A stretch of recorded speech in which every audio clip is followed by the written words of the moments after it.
Griffith was tough. Sea Lake was really fast flowing. This is tough. It is a really tough track.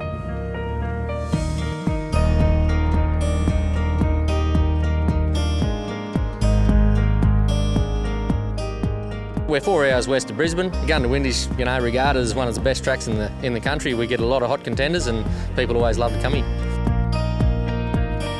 It's the hardest track in the country. Yeah, it doesn't matter what series you run, and it's definitely the hardest track. Big holes, untimed. It's rough, it's dusty, but that's all about off-road. Goondiwindi's a really technical track. It's tough on cars. You've got to be at it all day. It's rough everywhere. There's a lot of big melon holes, a lot of gotchas. You've got to be on the ball. It's a driver's track. You can't let your guard up. You can really attack it, but you've got to be careful. It's one of those tracks that can really bite you if you get it wrong. You need to concentrate. You've got to know when to be on it and when to be off it. There are some spots that are very, very fast, but the majority of it, it's a genuine driver's track. Yeah, it brings out the best in everyone.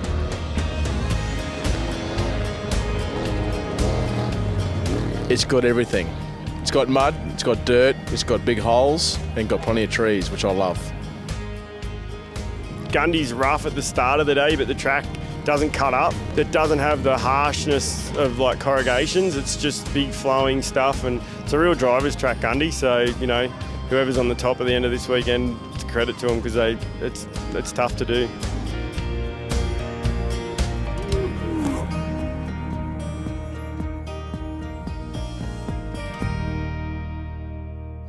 For the start order for section 1, then you wind up in the dummy grid at 1:30. It's one lap of the 80-kilometre course getting underway at 2 o'clock. And we will be starting you today for section 1 in 1-minute intervals. It's also my duty to advise you that any time during this event. The Goondiwindi track is 80 kilometres in length, so they'll do 5 laps of it over the 2 days of the weekend. It's an extreme track, as we spoke before. It's got melon holes in it. It's got some very fast open straights, some very high-speed stuff where the competitors will get up to 200 plus k an hour. The track here's got a real mix. It's a real challenge. My phrase for the weekend is respect. Respect the track, because if you don't, the track will bite you. Check, 1, 2, 1, 2. What exactly is a melon hole? Well, we're not quite sure how they created, but it's just like a big hole in the ground. I've been asking a few of the farmers. It's just a natural formation of the land. Some say it's from prehistoric times when the water came through. Others say it's from meteors. It's hard to say. No one actually can really tell me. The moisture goes down the cracks, the ground swells, it pushes the ground up, and then sinks down, and over years it forms melon holes. They're big, they can be small, they can be 5 foot deep, so yeah, just you don't want to get stuck in one. It's just the melon holes. There's nothing else like it. There's no other track like it where you're just in and out. You'd be airborne easily 200 times a lap, and so you really got to keep your wits about you because it doesn't take much to get a bit of a tank slapper going up and scare you.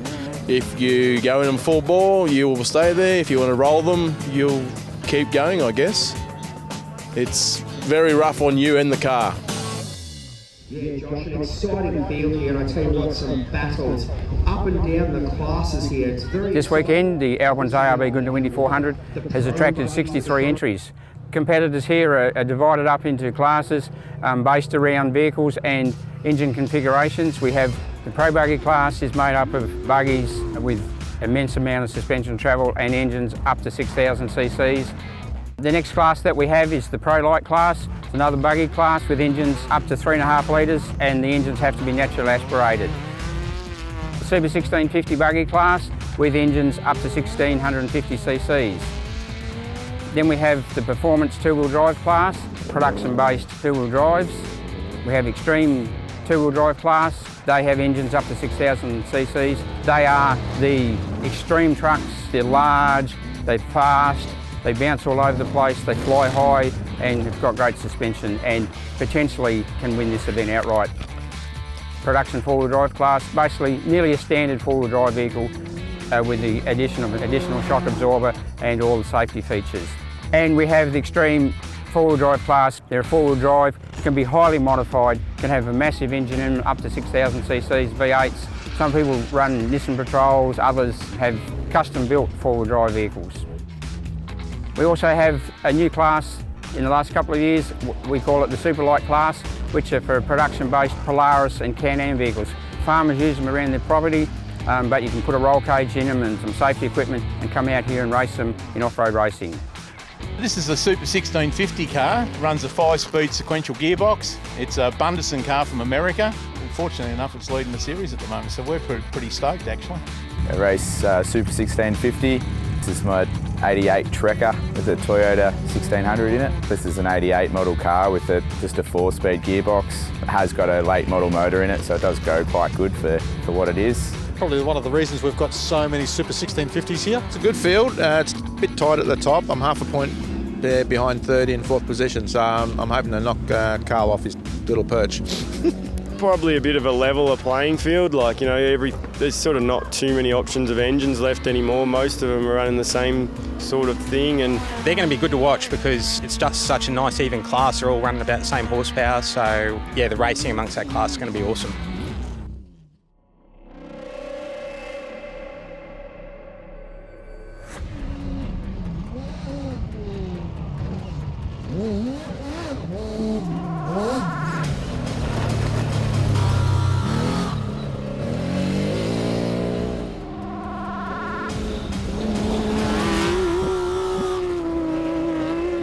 We had a really smooth prologue lap, and Luke actually said it didn't feel that fast, but when we came in, we put it in first position in class and 17th outright, which is really good. So it's definitely a track that rewards risk takers, that's for sure. So yeah, it's not like anything I've done, so it was pretty tough, but we managed to be third by just a little bit, so there wasn't much in it.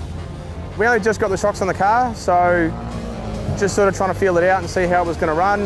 We were pretty happy with position. I think we started out around about 49 or 50 or something in the finish. So we were pretty happy with that field-wise. Prologue was good. We prologue second for the class. Had a good run, so we're pretty happy with that. Prologue was good. Came in P8, which obviously got us in the top 10 shootout, which was really good for us. And then in the top 10, we pulled 16 seconds off our original prologue time and ended up in 4th.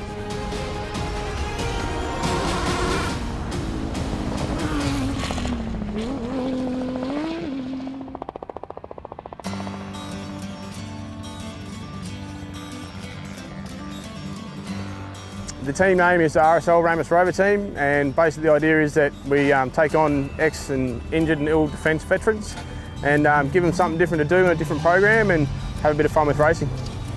So the team history actually goes back to mid to early 70s when the Army used to run it in the old Series 2 Land Rover. It went into retirement for around about 20-23 years, and then my partner in crime and I decided that we'd sort of try and get it up and running again and sort of give basically our guys who have served the country a little bit of an opportunity to do something different and an environment that we think is very similar to the way Defence operates. Just because it's a friendly family environment, everyone's happy to help each other out, and the guys seem to really excel.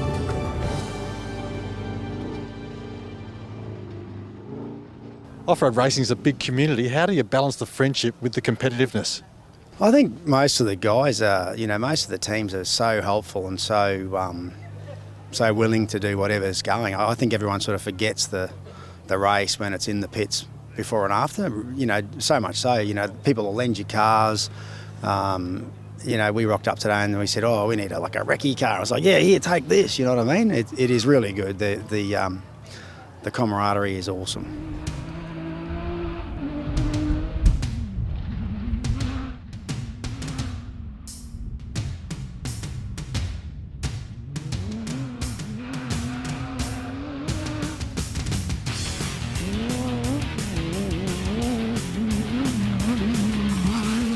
What is it you love about off-road racing?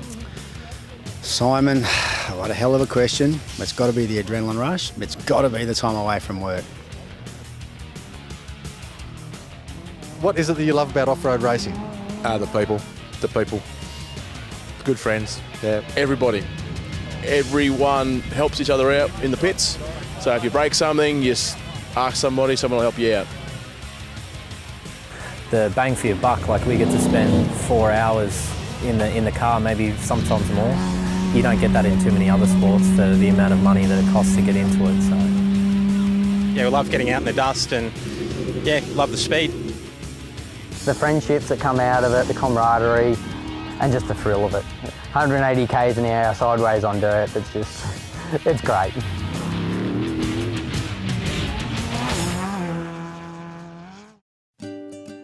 What's the plan for tomorrow? Just keep going. We've got a good lead in our class now, so we'll just drive it at 95% and finish. That's the plan. Try and stay off the gas a little bit if I can, because she gets a little bit wild coming out of second into third with two-wheel drive, but it's a bit hard to do when you're out there racing. The championship's down to Daniel Wells and myself. Any strategies for tomorrow to keep him? Yeah, we do have one, yeah, and it's to drive slower than we did today and finish, and hopefully they don't. We're quite high. We're in the top 20 after qualification. I think we're even higher now after the first lap, and I have some people right up my clacker.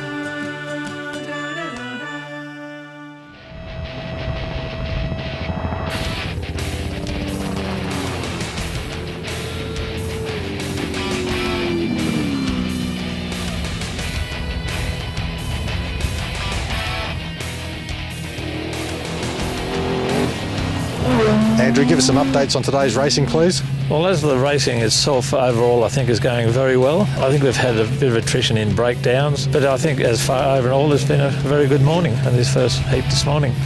Great start of the day. There was no dust, there was no wind, and it was perfect conditions. The track was super tacky, and if we keep doing what we're doing, we're in a good spot at the moment. First lap came into the arena on that western run there, just a big hole, caught us out. We went over maybe 3 or 4 times, I'm not too sure, I lost count. So we were able to get the car back on its wheels. We came back into the pits, just checked the car over, just make sure all was good, and then went and finished the second lap. So not quite sure where we are, but we lost about 10 minutes. Started real well, about the 60k mark. We broke the throttle cable, so that had to jump out and fix that, lost a bit of time there. Mate, we started off, had a really good run, like then by about 3/4 around the second lap we did an exhaust again. We're not sure what it is, and then we were worried about a fire starting, so we were a little bit conscious and backed off quite a bit. And of course some of the spectators are going waving and looking and doing and thinking, what are they saying, you know, is there someone behind you? So anyway, we came in, and as it stands now we're first off the grid in class 4 or extreme two-wheel drive, and we've got to keep it together. Yeah.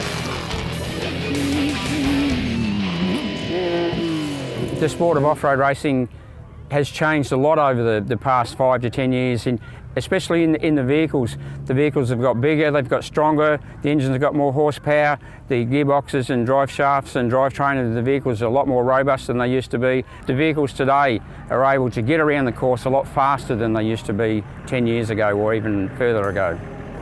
And how has racing changed over the last 20 years? The cars have definitely got bigger, faster, more modern. Definitely suspension and horsepower, tyre size, you know, everything's just got bigger. And I must say that this car's more comfortable than the one that I used to drive 20 years ago. You know, they're still fast, they've still got to go over the same piece of dirt. The big cars now, you know, that's where the dollars are. You know, there's $300,000 cars and they get across the rough pretty hard. You're going from, say, a car that was very budget built, you know, $5,000 to, I hate to say it, this is $100,000. And how much has it changed over the last few years? The cars have lifted the game, the events have lifted the game, but the camaraderie is still awesome.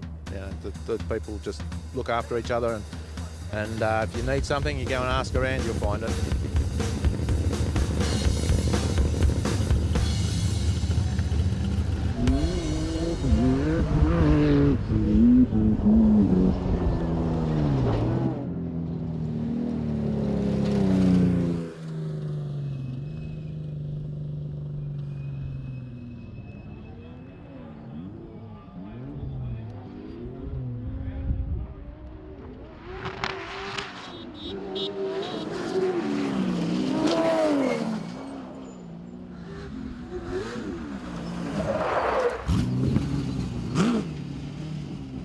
We're talking about the time gap and the fact that a flat tyre or something like that, or you can't really back off and you know, the car reacts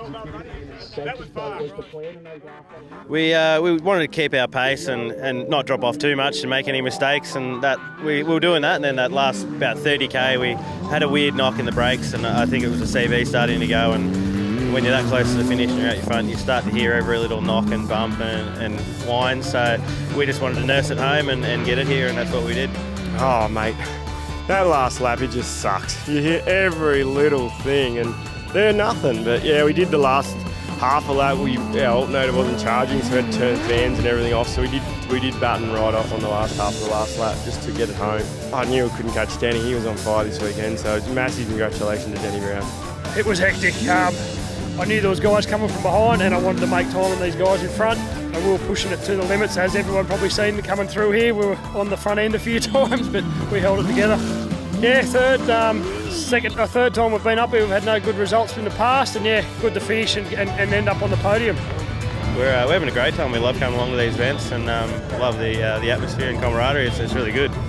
We've got Millicent in a couple of weeks' time, so yeah, we're just going to go back now, strip down the car, have a look at everything, and see what these vibrations we had were. And we're stoked with the package we've got now, and yeah, look forward to the last round of the championship. Yeah, no, we won't make it to Millicent this year. We're out of the points this year, so yeah, we're just going to attack it all next year. Guys, a big round of applause for our overall ARB. As far as the ARB series for 2016 goes, it's just been blown wide open. Daniel Wells has broken on the second last lap, hasn't made it in. We're going to have to go back and look at the numbers and see what's happened. It's going to be very interesting at Middleton in 4 weeks' time.